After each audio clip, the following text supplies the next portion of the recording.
Hi there, folks. Welcome back to Rich Review. So, I recently saw Crawl, and this is basically directed by Alexander Aja, who made the remake of The Hills Have Eyes, Piranha 3D, and several other films that I probably have forgotten about. And this is written by some guy who's probably happy somewhere to say, "Hooray, I got my name on a film here, folks." Anything else after that is small potatoes. I mean, really, do I really need to explain this plot to you? It's sad to know that this film is debuting the week after Spider-Man Far From Home. Really, can you honestly say that anyone's going to see this movie? And this essentially is a glorified B-movie that mixes a hurricane of alligators. What more do you need here, folks? So basically, Kyle Scaradero, who we last saw, who was Ted Bundy's girlfriend and was in the Maze Runner films, plays a girl. And we see her in the opening minutes of the film. She swims for a living, or tries to make a scholarship. And yes, the swimming scenes are awesome. I was a swimmer myself. I never looked good in a Speedo as quite much as Kyle Scaradero, but hey, there you go. Do we really need backstory? No, we don't, but this screenplay requires it regardless. I guess her mother is run off, her father is still doing things. He's played by Barry Pepper, who looks like he'd rather be anywhere else. And I feel sorry for Barry Pepper and a thing like this. Well, you know, a hurricane hits here, folks. And of course, when she gets there, basically, oh yes, there are alligators. And oh yes, the hurricane's bearing down on them, and Dad is basically injured. Apparently, there are no basements in Florida. I just learned that, so that's a logical error, apparently, if you ever care to know. And that's basically the crux of the film here. I mean, oh yes, there is a dog here.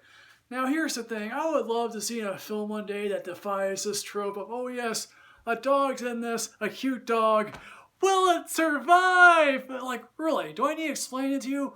Cute animals survive films. Unless the director is really daring, really, there's no need to explain it to you. So, granted, I don't expect Jaws, I don't expect practical special effects, but those days are gone, sadly, and Alexander Aja knows what to do on a small budget. Again, I don't know what the budget was for Piranha, but hey, look, he made the most of what he was doing there.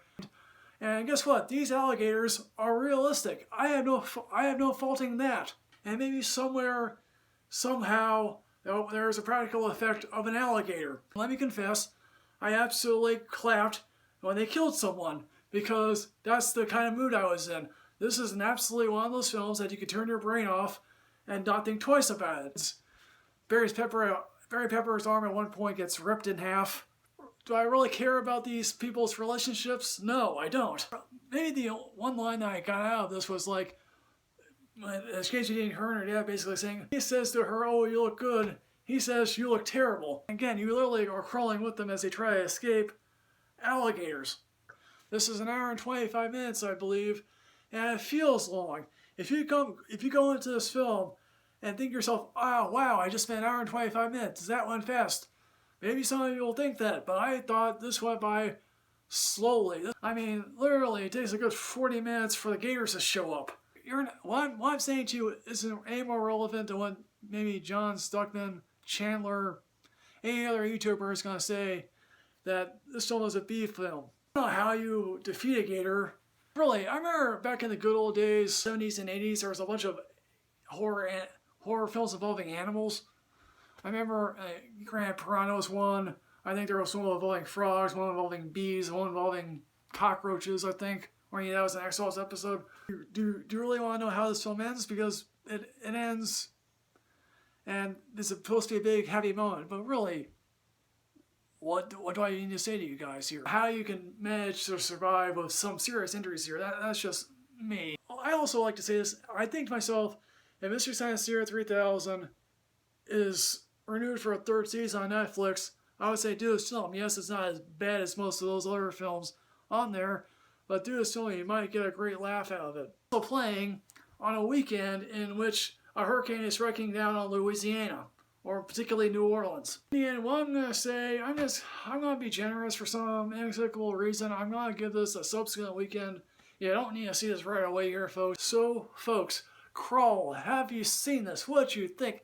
Please put everything in the comment box below here, folks. As always, folks, like, comment, subscribe, and enrich yourself with knowledge. I'll see you next time, folks. Yes, hooray.